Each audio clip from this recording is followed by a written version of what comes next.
This is a true story about my dad, Ray Zinck, a young Mountie in Northern Labrador, and two other men who are forced to ditch their airplane in Northern Labrador in 1956 and survive for 5 days in minus 50 Fahrenheit or minus 45 degrees Celsius weather. I will be narrating this story as if my dad was telling it to you himself.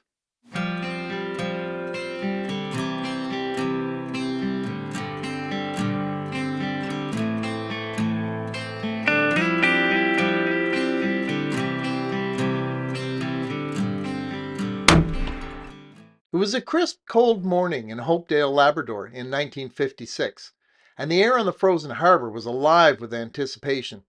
We hadn't seen a mail plane in 5 weeks, and today was the day. The sky was clear, a rare gem in this unpredictable northern wilderness, and we gathered watching the horizon for the small speck that would soon be Gunner Laurel's plane. The mail was finally coming, a small but vital connection to the outside world. Now I knew Gunner well, and after a quick chat about my plans to head to Makovic on patrol, he made a simple, tempting offer. Join him on his next flight out. It would save me days, even if I'd have to make the return journey by dog team. So on a whim, I agreed to go with him. But just as we were about to head out, a radio message crackled through. A woman in Hebron was in trouble, suffering from severe seizures. Gunner needed to reach her as fast as he could and bring her to Goose Bay, and he asked if I'd come along to help. Without a second thought, I said yes. I suggested that we take Eli Nitzman, a local Inuit who could speak her language, and then the three of us were off.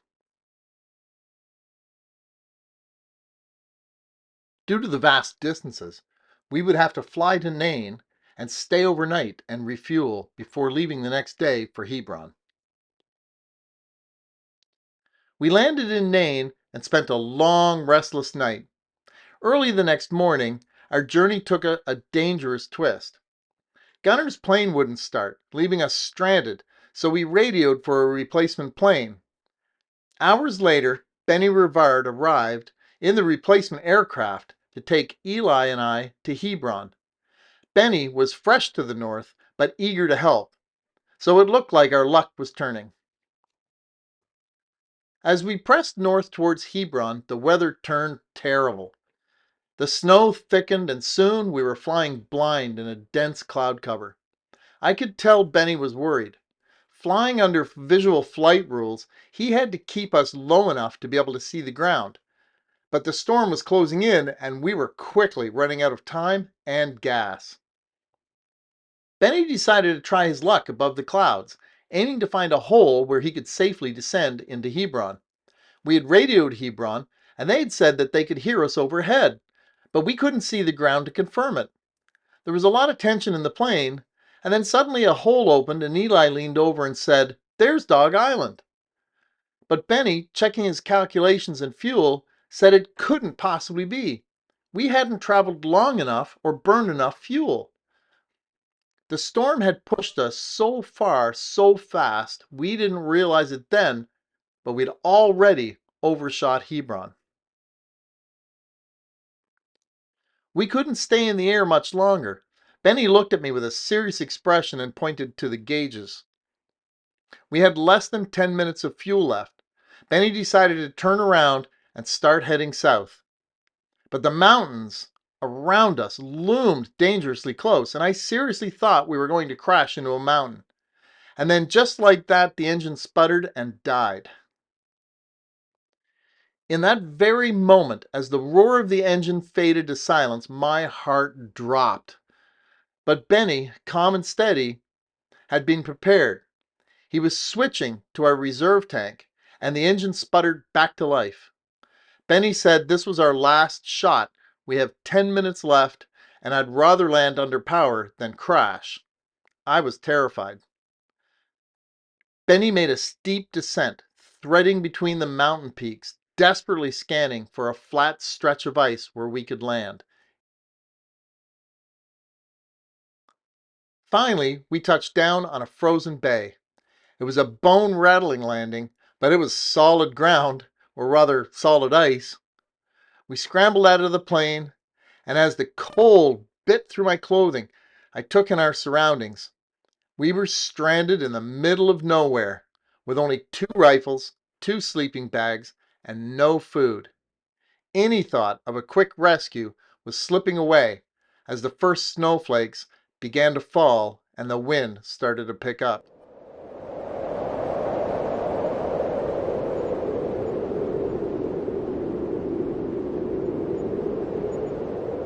I realized I had made 2 huge mistakes. First, I hadn't eaten breakfast that morning, thinking we'd be in Hebron before noon. And second, I'd left 4 precious loaves of homemade bread back on Gunner's Plain. Now, with only a few rounds of ammo, our hope was to hunt for something to eat on this desolated ice. Hunger gnawed at me, a steady reminder of the isolation and uncertainty we faced.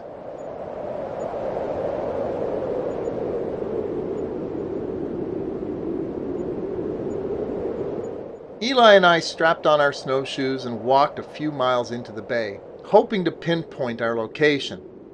After studying the map, we were sure we had landed in Nakvak Fjord, about 80 miles north of Hebron. Benny, however, was skeptical, pointing out we shouldn't have had enough fuel to be that far north. He insisted we were likely on Cod Island, which was south of Hebron. He managed to radio the store manager in Hebron, Al Pilgrim, who confirmed that Constable Matheson could bring us a 45-gallon drum of gas by dog team and likely arrived sometime that night on Cod Island.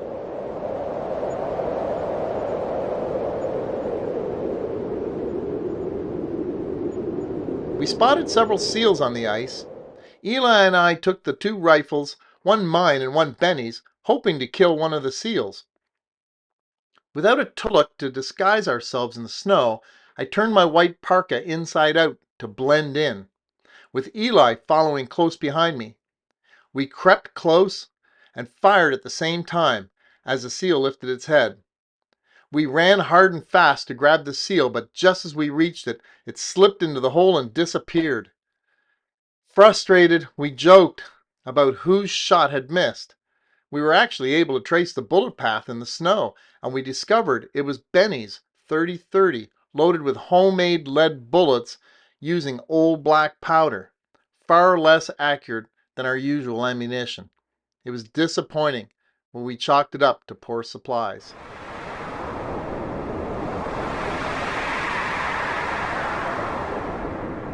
It was a horribly cold and uncomfortable night, but the next day was met with disappointment as Constable Matheson never showed up. Benny, again using the plane's radio, called Hebron, and they confirmed that Matheson couldn't find us. So Benny told them to look at Point Manverse Run. He was convinced we were close and south of Hebron. Again, they said that Constable Matheson would head out by dog team and deliver us gas. It had been 48 hours since my last bite to eat. I was starving and hoping Benny was right.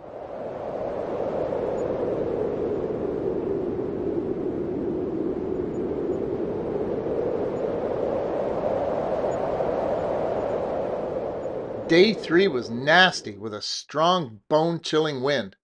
With the wind chill, it was close to minus 50 degrees, and sleeping in a metal can was no help either. We needed to eat badly, so when Eli spotted a fox near the shore, we devised a plan to trap it between us. I took 1 rifle, Benny took the other, and we split up, hoping to corner it. But the fox was too quick and bolted out of range before we even got to raise our guns. We watched as our only chance of food that day disappeared into the blizzard.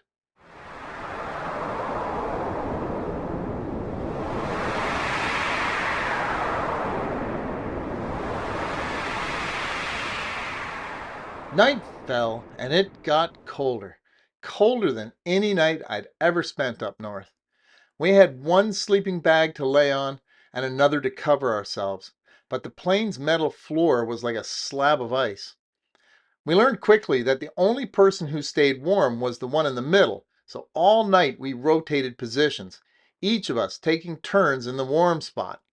It was a long, restless night of shivering and muttering, but eventually dawn arrived.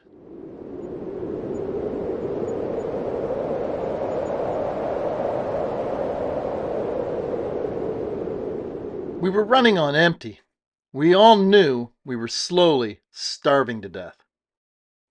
We decided to brave the bay again, hoping to spot a seal, but the blizzard was in full force and there was no sign of life, no tracks in the snow. Each hour that passed made our situation just seem that much bleaker. Benny started talking about his wife's Sunday roast chicken, a tradition he didn't want to miss. Eli and I, starving, could only smile at the thought of such a meal. Benny kept mentioning the chicken until finally I said, "Benny, if you don't stop talking about that damn chicken, we'll be eating you." That put an end to the chicken talk.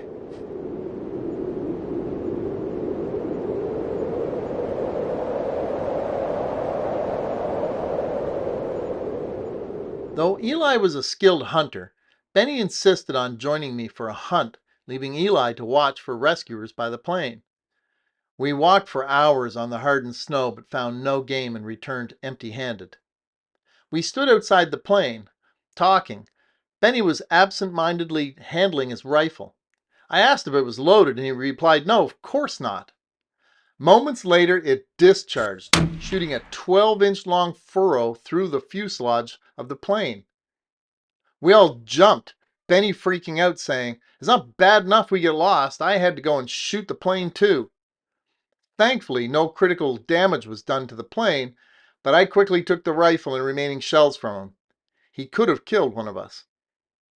It was now 72 hours since I had eaten, and still no sign of Constable Matheson.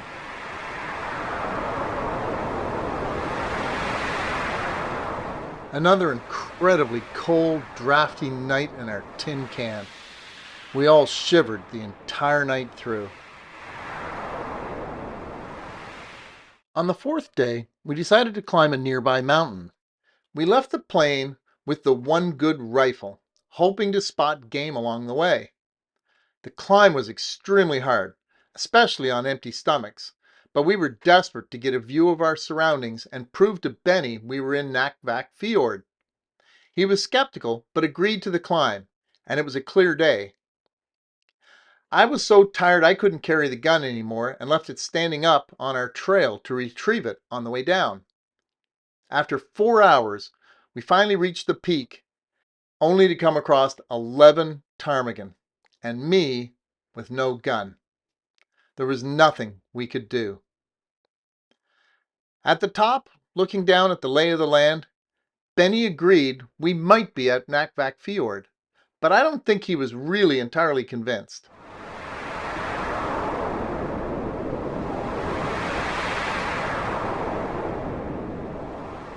We returned to the plane only to discover that the battery was now dead and had no way to contact Hebron without it.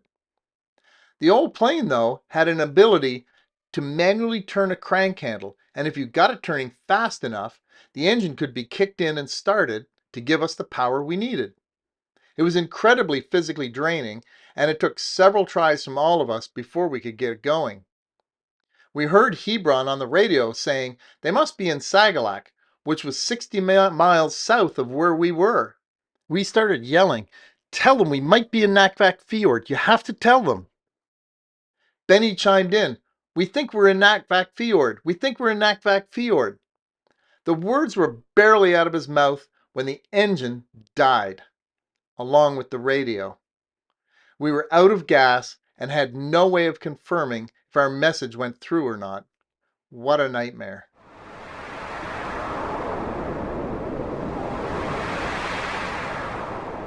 We discussed the idea of trying to walk out. Benny was insisting on taking a rifle and a sleeping bag and heading north.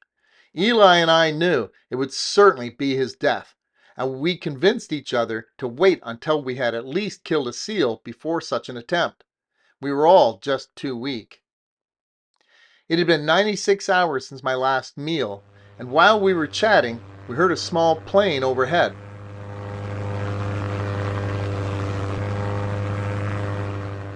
We watched helplessly as the plane departed in a southerly direction. Did it even see us? We didn't know. We could tell that it was a search and rescue plane. The plane disappeared, and we hunkered down with disappointment for a fourth night of freezing cold, bitter temperatures and a howling wind in a tin can. We managed to drizzle some gas on a toilet paper roll stuffed into a can. It was our only source of heat, but it was extremely welcoming.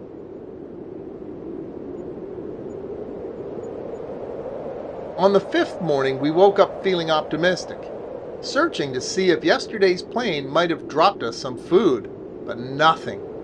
We spent the entire rest of the morning huddled together in the small aircraft trying to stay warm. It was bitter cold and the wind was howling. Around 3 in the afternoon, we thought we heard a plane. It was a search and rescue plane, and it flew into the fjord and circled around with its door open. We watched as it dropped 3 gas drums out with parachutes. We were so excited and couldn't contain ourselves. The drums were only partially filled, making it easier to move them through the hard snowdrifts. We rolled the drums to our plane, pumped the gas, and after Eli and I cranked that engine for all we were worth, Benny managed to get the plane started. We were giddy beyond belief. The rescued aircraft circled overhead, guiding us as we prepared for takeoff. Soon, the coast of Hebron appeared below us. It was surreal stepping out of that plane after days of hunger, cold, and near misses. We were alive, and I had a newfound respect for every bite of food, every bit of warmth, and every little comfort that I'd once taken for granted. By the way, the woman we were trying to rescue, she recovered in Hebron with no issues. We stayed in Hebron for nearly a week to recover and warm up. It was 3 days of just broth before we could even handle real solid food. But we were alive and we had survived. In the 1950s, it was mandatory that northern aircraft have enough emergency rations to last 24 man days, along with survival supplies.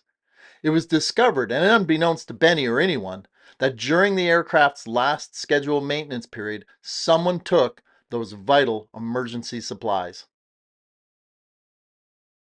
I met Benny Rivard about 10 years later. I was on a commercial plane when mid-flight, the captain announced himself over the intercom as Benny Rivard. I couldn't believe it, so on a napkin I quickly scribbled "Knack Vac or Bust" and asked the stewardess to pass it to him like some covert operation. She returned saying the pilot urgently wanted to see whoever wrote this note. She took me to the cockpit where we had a wonderful reunion, reminisced about our past ordeal and how we had survived our crazy adventure.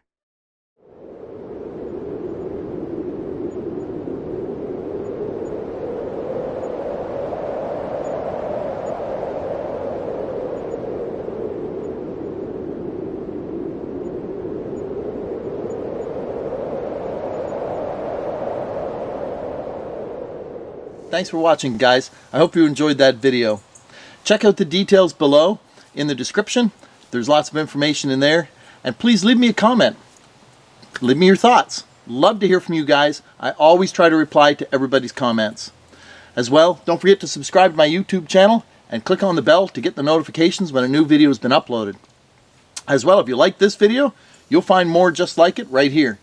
And don't forget to head over to my website by clicking right there. Thanks for watching.